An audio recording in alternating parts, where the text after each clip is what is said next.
Hey, comic book friends, it's Sleepy Reader. I am here just to share with you a few tidbits of things I found in some books from the library that kind of caught my attention, kind of in terms of comic book history or comic book trivia.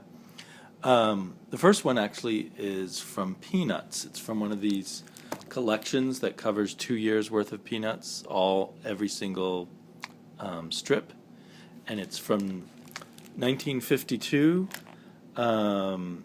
June 22nd, 1952. It's the Sunday strip in which Charlie Brown goes to the store to look at some comic books.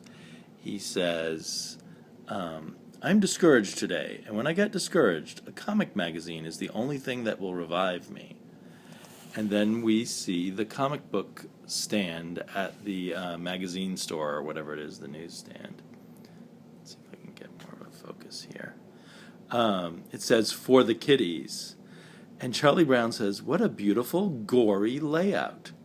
And if you look closely at the names of the magazines, there's the comic books under the For Kiddies section. There's Mangle, Terror, War, Hate, Gouge, Kill Comics, Slaughter, Choke, Marauder Comics, Ouch, Stab, Murder Comics, Throttle, Crush, Kill, Hit, Kick Comics, Smash, Jab, Slash, Mob, War, Killer, Terror, Horror, Blast Comics. So, an interesting thing is that Seduction of the Innocent, the book that galvanized the nation into wanting to ban comic books and cause lots of burnings of comic books, etc., came out in 1954. So Charles Schulz and maybe plenty of other people were already noticing how violent comics were, I suppose.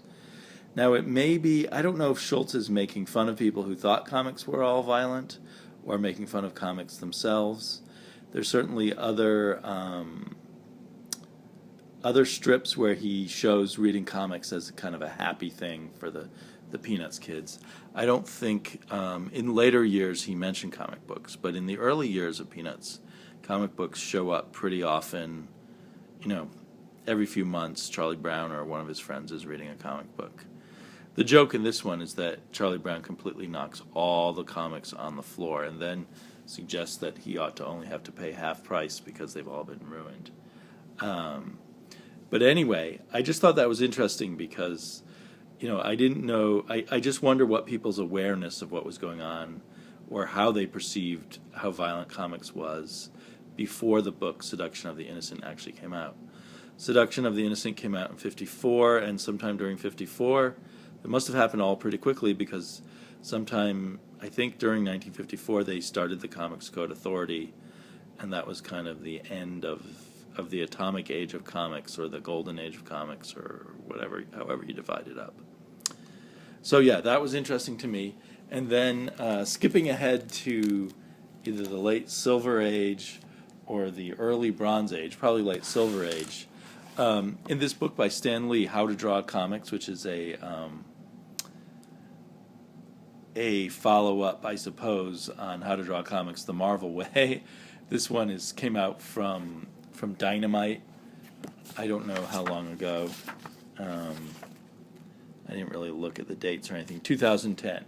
But what interests me is under a section about inkers and how inkers is Stan Lee's point here, or his co-writer's point, because there is a co-writer who is mentioned in tiny print somewhere in the Indica page.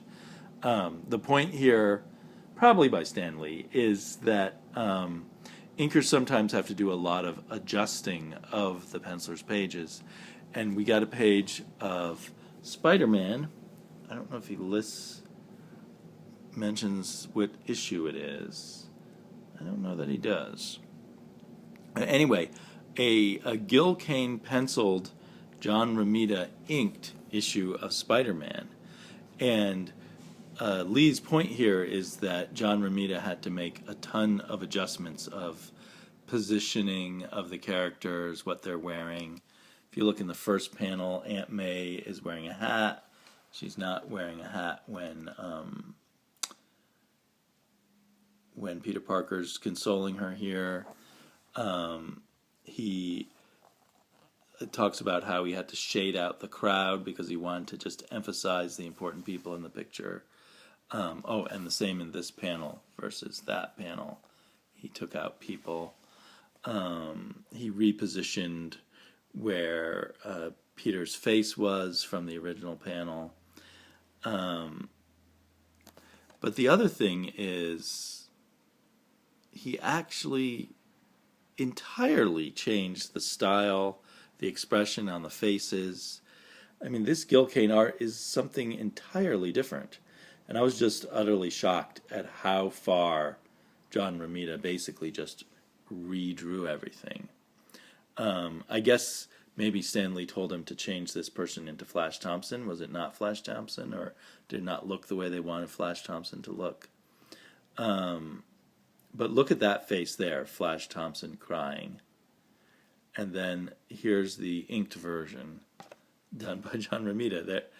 There seems to me to be absolute no resemblance. It's, Peter Parker's in a different position also.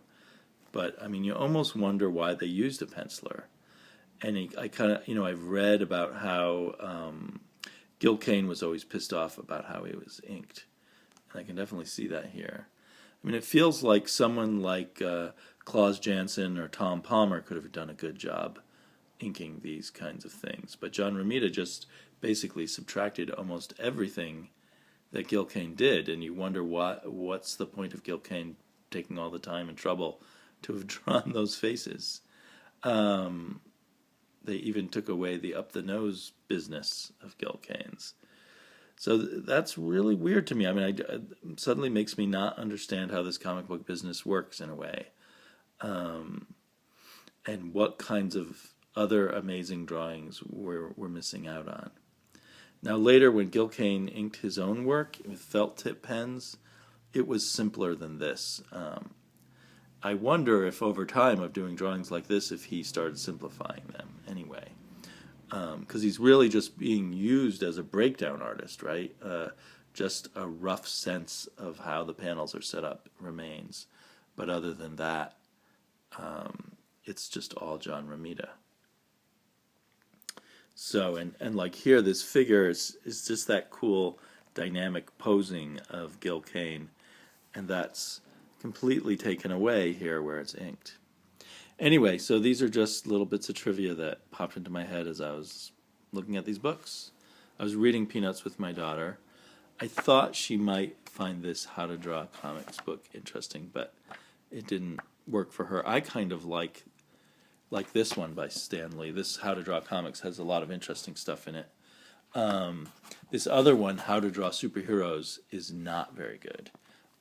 And the art in it isn't as good, and I think it's even less written by Stan Lee because there's 3 or 4 co-writers mentioned just in this tiny print over here. Co-writers, Danny Fingeroff, Keith Dallas, and Robert Solaro. So I have a feeling Stan Lee had very little to do with this, and maybe a bit more to do with this, because there's more of the old-time stuff in here sprinkled in with newer stuff that probably wouldn't interest him, like stuff about tablets and also things in kind of a crazy style that just don't seem Stan Lee. But then there's a lot of examples that come from Jack Kirby and obviously Gil Kane there and John Romita that probably play to things Stan Lee might actually have to talk about. So anyway, not that I'm going to buy either book, but I may spend some more time poking around in this book before I return to the library. So I hope you all well, having fun chatting about comics. Talk to you later.